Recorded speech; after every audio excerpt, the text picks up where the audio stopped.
నమస్కారం. నా పేరు doctor Alekhya Singapore, consultant cosmetic dermatologist at treatment range hospitals. ఈరోజు మనం హెయిర్ ట్రాన్స్ప్లాంట్ గురించి తెలుసుకుందాం. చాలామంది హెయిర్ ట్రాన్స్ప్లాంట్స్ ఈ మధ్య చేస్తున్నారు, చేయించుకుంటున్నారు. చాలామంది హెయిర్ ట్రాన్స్ప్లాంట్స్ గురించి చదువుతున్నారు, తెలుసుకుంటున్నారు.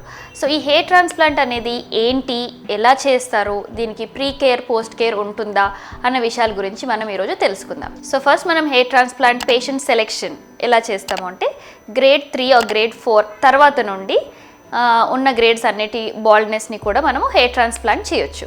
అంతకుముందు ఉన్న గ్రేడ్స్ వాళ్ళకి కూడా మనం హెయిర్ ట్రాన్స్ప్లాంట్ చేయొచ్చు, కానీ అది ఓన్లీ పేషెంట్ అవసరతను బట్టి, లేదా పేషెంట్కి అర్జెంటుగా ఉన్నారు, వాళ్ళు మళ్ళీ రాలేరు, ఒకసారి వచ్చి వెళ్ళిపోగలుగుతారు అనుకున్న వాళ్ళకి కూడా ఫ్రంట్ 2 ట్రయాంగిల్స్ మనము హెయిర్ ట్రాన్స్ప్లాంట్ చేయొచ్చు.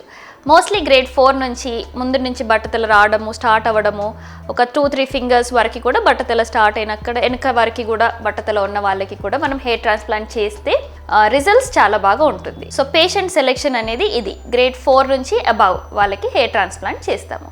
సెకండ్, ఏ ఏజ్ వాళ్ళకి చేయొచ్చు. ఏజ్ చిన్న వయసు వాళ్ళకి ఎక్కువ వరకు మనం చేయకుండానే ఉంటాము, ఎందుకంటే వాళ్ళ న్యాచురల్ లైన్ పాడవకుండా, మనం ఒకవేళ హెయిర్ ట్రాన్స్ప్లాంట్ చేశాక కూడా వాళ్ళ న్యాచురల్ హెయిర్ లైన్ ప్లస్ మన ట్రాన్స్ప్లాంట్ అయిన హెయిర్ లైన్ డిఫరెన్స్ రాకుండా ఉండడానికి తక్కువ వయసులో ఉన్న వాళ్ళకి మనం హెయిర్ ట్రాన్స్ప్లాంట్ చేయము. 22+ లేదా 23 years ప్లస్ ఉన్న వాళ్ళకి, అమ్మాయిలకి కానీ అబ్బాయిలకి కానీ ఇద్దరికి కూడా మనం హెయిర్ ట్రాన్స్ప్లాంట్ చేయొచ్చు. సో హెయిర్ ట్రాన్స్ప్లాంట్ చేసే ముందు ఏమైనా జాగ్రత్తలు తీసుకోవచ్చా?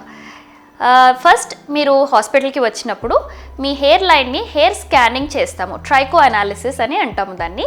మీ హెయిర్ స్కాన్ మీ స్కాల్ప్ని స్కాన్ చేసి మీ హెయిర్ లైన్ ఎలా ఉంది, మీ ఇండివిజువల్ హెయిర్ ఫాలికల్స్ ఎలా ఉన్నాయి, థిక్గా ఉన్నాయా లేదా వీక్గా ఉన్నాయా అవన్నీ చూసి, బ్లడ్ టెస్ట్ కూడా చేసి మీ బ్లడ్ కూడా వీక్గా ఉందా స్ట్రాంగ్గా ఉందా చూసి, ఒకవేళ వీక్ ఉంటే వాటిని మనం కరెక్ట్ చేస్తాం. First PRP therapy, platelet rich plasma therapy. ఒకవేళ హెయిర్ లైన్ వీక్ ఉన్నా, జుట్టు సన్నగా ఉన్నా దాన్ని స్ట్రాంగ్ చేయడానికి ఫస్ట్ మనము ప్లేట్లెట్ రిచ్ ప్లాస్మా చేసి తర్వాత హెయిర్ ట్రాన్స్ప్లాంట్ చేయొచ్చు. లేదా స్కానింగ్లో మనకి ఏదైనా డాండ్రఫ్ ఉన్నా, స్కాల్ప్ ఇష్యూస్ ఉన్నా కూడా వాటిని కూడా ఫస్ట్ మనం ఇక్కడ ట్రీట్ చేసి తర్వాత హెయిర్ ట్రాన్స్ప్లాంట్ చేస్తాము. స్కాన్ చేసినప్పుడు ప్రాబ్లం ఏమీ లేదు, హెయిర్ లైన్ బాగుంది, థిక్గానే ఉంది, ఫాలికల్ తీసుకోవడానికి కూడా ఏరియా బాగుంది అనుకున్న వాళ్ళకి మనం హెయిర్ ట్రాన్స్ప్లాంట్ స్టార్ట్ చేసేయచ్చు. ఈ హెయిర్ ట్రాన్స్ప్లాంట్ అనేది మోస్ట్లీ సింగిల్ డేనే చేస్తాము. చాలా ఎక్కువ ఏరియా కవర్ చేయాలనుకున్నప్పుడు మనం 2 days చేస్తాము ఇక్కడ. That will be around 3 to 4 hours. Next, post hair transplant ఏం చేయాలి? చాలామంది క్యాప్ వేసుకోవచ్చా, వేసుకోలేమా అని చాలామంది అడుగుతారు. సో డోనర్ ఏరియా నుంచి మనం ఫాలికల్స్ తీసి పెట్టినప్పుడు చిన్న స్కాబ్స్ లాగా ఫామ్ అవుతాయి. సో అది ఒక 1 week 10 days వరకు పేషెంట్స్ని మనము జాగ్రత్తగా చూసుకోవాలి. ఎక్కువ స్క్రబ్ చేయకూడదు, తలస్నానం చేసినప్పుడు గట్టిగా వాష్ చేయకూడదు అని చెప్తాము. క్యాప్స్ మీరు వేసుకోవచ్చు. ఫస్ట్ 1 week మాత్రం మేము ఇచ్చే హాస్పిటల్ నుంచి ఇచ్చే సర్జికల్ క్యాప్స్ వేసుకోవచ్చు. కొంచెం లూజ్గా ఉండే క్యాప్ వేయాలి. గట్టిగా టైట్గా ఉండే క్యాప్ వేస్తే మీరు పెట్టి తీసేయడం టైంలో ఫాలికల్స్, పెట్టిన ఫాలికల్స్ స్టార్టింగ్లో వీక్గా ఉంటాయి, సరిగ్గా ఫిట్ అయ్యి ఉండాలి కాబట్టి, మనం పడిపోకుండా ఉండాలి కాబట్టి క్యాప్స్ మనం టైట్ క్యాప్స్ వేయకూడదు అని చెప్తాము. సో ఫస్ట్ 7 days 10 days ఆ స్కాబ్స్ పడిపోయే వారికి సర్జికల్ క్యాప్స్ కానీ లూజ్ క్యాప్స్ కానీ వేసుకోవచ్చు. దాని తర్వాత you can wear your normal caps or your normal turbans or helmets. Hair transplant చేసే ముందు మొత్తం ఏరియా అంతా కూడా మనం ట్రిమ్ చేసేస్తాం, ఎందుకంటే మనం ఫాలికల్స్ తీసుకున్నది, పెట్టింది, తర్వాత నార్మల్ హెయిర్ అన్నీ కూడా ఒకటే సైజులో ఉండాలి కాబట్టి ట్రిమ్ చేసేస్తాము. ఫస్ట్ ట్రాన్స్ప్లాంట్ చేసి ముందు రోజు లేదా ఆ రోజు మార్నింగ్ ట్రిమ్ చేసి, ఫాలికల్స్ ఇంప్లాంట్ చేశాక కూడా మీ న్యాచురల్ హెయిర్ కూడా అదే సైజులో ఉండడానికి ట్రై చేస్తాము. సో దట్ ఆడ్గా కనిపించకుండా ఉండడానికి, మోస్ట్లీ న్యాచురల్ లుక్ మెయింటైన్ చేయడానికి ట్రై చేస్తాం. పెట్టిన ఫాలికల్స్ అన్నీ కూడా ఒక 10 days వరకు స్కాబ్డ్ ఉంటాయి. ఆ స్కాబ్స్ లేదా పొట్టులాగా, నల్ల పొట్టులాగా ఉండి అది పడిపోతుంది 10 రోజుల తర్వాత. అప్పుడు మీరు కరెక్ట్గా ఎన్ని ఫాలికల్స్ పెట్టాం, ఏరియా ఎలా కవర్ అయింది కొంచెం క్లియర్గా కనిపిస్తుంది ఆపరేషన్ చేసిన డే కంటే ముందు కూడా. తర్వాత 6 months లోపు మీకు పెట్టిన ఫాలికల్స్ ఒకవేళ మీరు గ్రోత్ చెక్ చేసుకుంటే, బిఫోర్ అండ్ ఆఫ్టర్ ఫొటోస్ ఎలాగో అందరికీ తీస్తాము, సో అది చెక్ చేసుకుంటే మీకు తెలిసిపోతుంది. పెట్టిన రోజు ఫాలికల్స్కి 6 months తర్వాత మీకు వచ్చిన హెయిర్ గ్రోత్ ఫాలికల్స్ కూడా సేమ్ ఉంటాయి. Next question what everybody asks us is failure rate అనేది ఉంటుందా అని. మోస్ట్లీ హెయిర్ ట్రాన్స్ప్లాంట్ అనేది మన హాస్పిటల్లో ఇప్పటివరకు చేసిన వాళ్ళందరికీ కూడా సక్సెస్ఫుల్గానే ఉన్నాయి. ఎవరికి ఫెయిల్యూర్ అనే కాన్సెప్ట్ లేదు. ఎందుకంటే ప్రతి పేషెంట్కి కూడా మనం ఇక్కడ ట్రైకో అనాలిసిస్ చేసి హెయిర్ స్కాన్ చేసి ఒకవేళ ఏమైనా కండిషన్స్ ఉంటే అవి ట్రీట్ చేసి హెల్దీగా ఉన్న హెయిర్ ఫాలికల్స్ తీసి మాత్రమే హెల్దీ ప్లేసెస్లో పెడతాం కాబట్టి so far there has not been any failure cases. Failure cases అని సెకండ్ కేటగిరీలో ఎలా అంటామంటే పెట్టిన ఫాలికల్స్ ఒకవేళ ఊడిపోయినాయి అనుకోండి, అది ఫెయిల్యూర్ కేసెస్ కిందకి వస్తాయి.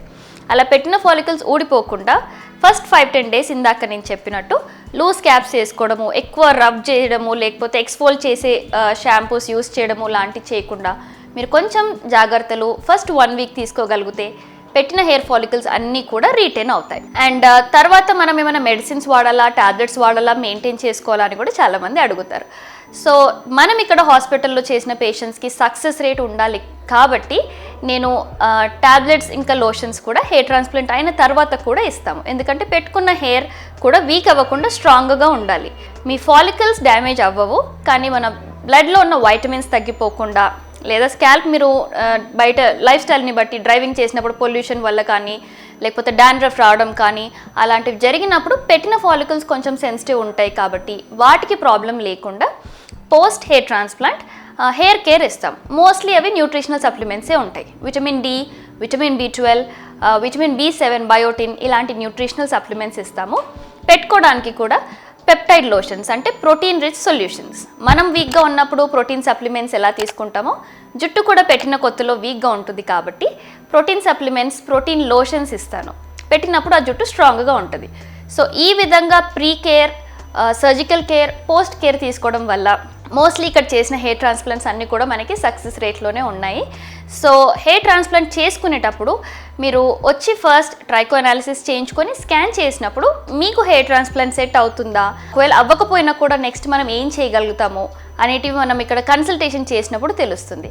So make sure you come visitors at the clinic, ట్రైకో analysis, hair scan చేయించుకోండి. దాన్ని బట్టి మనం హెయిర్ ట్రాన్స్ప్లాంట్ చేయాలా డిసైడ్ చేసుకోవచ్చు. మీకు ఇది కాకుండా ఇంకేమైనా క్వశ్చన్స్ ఉన్నా కూడా మన హాస్పిటల్కి విజిట్ చేసి వచ్చి మీ డౌట్స్ క్లియర్ చేసుకోవచ్చు.